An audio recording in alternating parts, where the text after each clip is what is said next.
I'm a lawyer. I'm middle-aged now. I am a diagnosed psychopath. She goes into all these feelings. I read this book years ago, but I didn't know she actually did video interviews until a couple days ago. I wrote the book Confessions of a Sociopath, a life spent hiding in plain sight. What is your background, and how did you come to realize that you had psychopathy? I was doing an internship. It was during law school, and I had a office mate who, this internship, it was supposed to be like a 9-to-5 thing, but really we only had like 2 hours of work per day or something. So we started talking, and she was a very interesting person. I think that the nature of the conversations were probably maybe a little bit more open than I realized. How crazy that as she recalls this story, she doesn't care about like making it comfortable for the interviewer. She's literally just looking at the story in her mind. Yes, she's replaying it like a movie, and she's like remembering like the bad parts, and you can see she kind of smirks at the bad things she did. Like, yeah, I know that was kind of bad, but that's where her joy was coming from, and she tells you the only emotions she experiences here in a bit.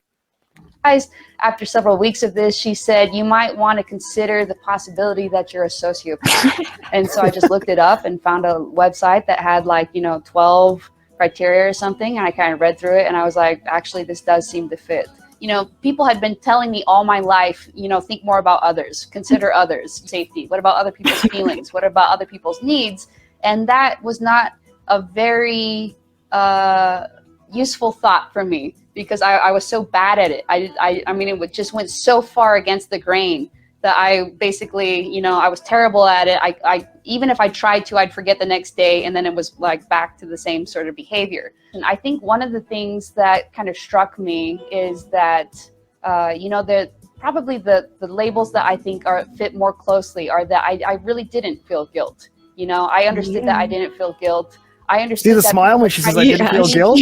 Yeah. Before into feeling guilt, I remember this time. It's called Duper's Delight. 8 or 9 or something. We're watching TV, and there's this kid on the screen, and he was, disabled or something. And I made a joke about it. I made a joke about how he was disabled. That's fair game. We're not all psychopaths. My dad said, "Have you no Leave empathy?" us out of this. And was just kind of like shocked and disturbed by whatever the joke was. And I thought to myself, what is empathy? And maybe I don't have it, because, I think I asked him, what is empathy? And he started telling me, okay, you start feeling for other people. And I thought, well, definitely I don't do this.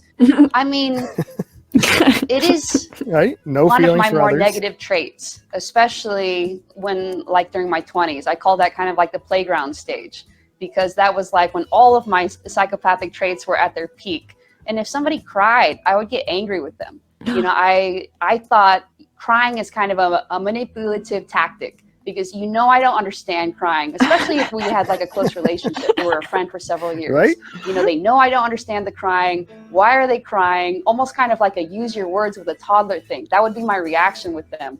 And then, of course, they just keep crying, because it's a terrible thing to engage with. She has kids. She has kids. I love her. I think she's hilarious. Why are you crying? Stop it. Crying. Stop it.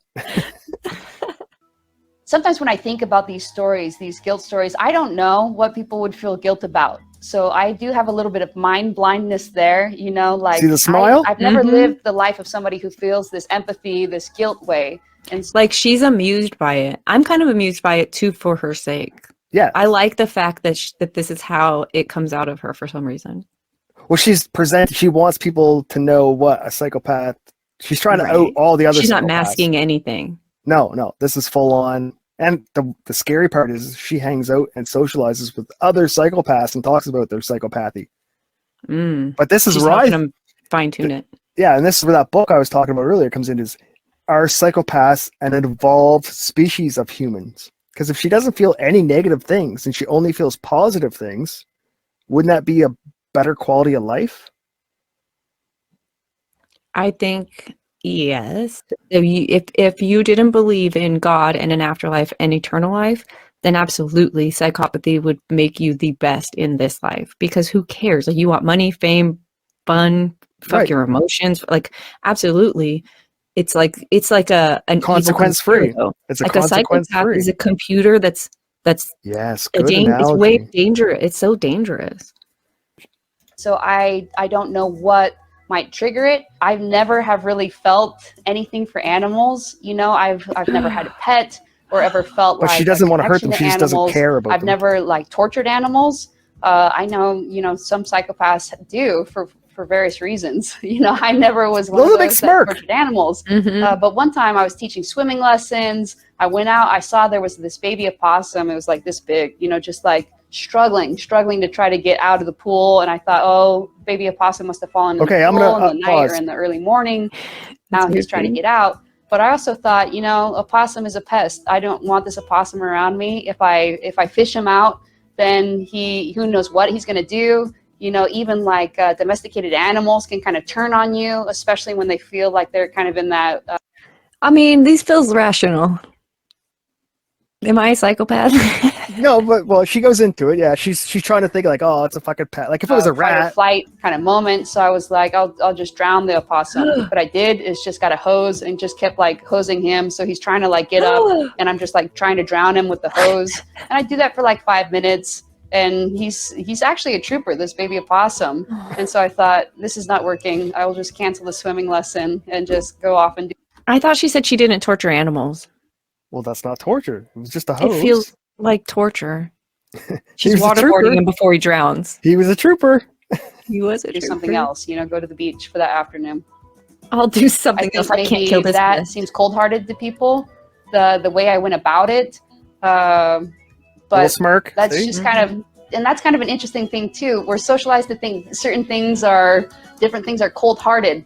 And I guess I just am immune to socialization in general, most socialization. The thing that people find most shocking probably about the book is when I say that I'm probably smarter than the person reading the book. And I find that to be unusual, an unusual reaction. To me, for that to be the most shocking thing in the book, You see how her eyes are going to the. it She's surprised always me. trying to I watch. didn't understand why they would feel that way, because that's just statistically true. I mean, I score in the 99th percentile on all standardized tests, you know, like on the regular. I don't, maybe there's been once or twice when I haven't scored out of the 99th percentile, but even on graduate school tests or something. So I think, you know, that is probably the more shocking thing, is that I'm just willing to kind of own things. You know, I think people find me to be narcissistic. I think they think that, you know, I have such a big ego, when really I just kind of feel like, you know I'm 5'4". I know I weigh the amount of pounds that I weigh. I know that I am like the whatever size and underwear, bra, shoe, you know, and I also know that I'm in the 99th percentile for sure for intelligence, at least as it's measured on standardized tests. I mean, I can appreciate that. She's better than everybody. No, she's not better than. She's smarter than. So remember, they're a dumb psycho. Like, she's an actual smart psychopath. They're a dumb psychopath. So a dumb psycho. I wish to talk to a dumb psychopath, because a dumb psychopath is going to say the same thing. What's their rationale? They're not scoring the 99th percentile. They're not a lawyer. They're not. You know what I mean? Yeah.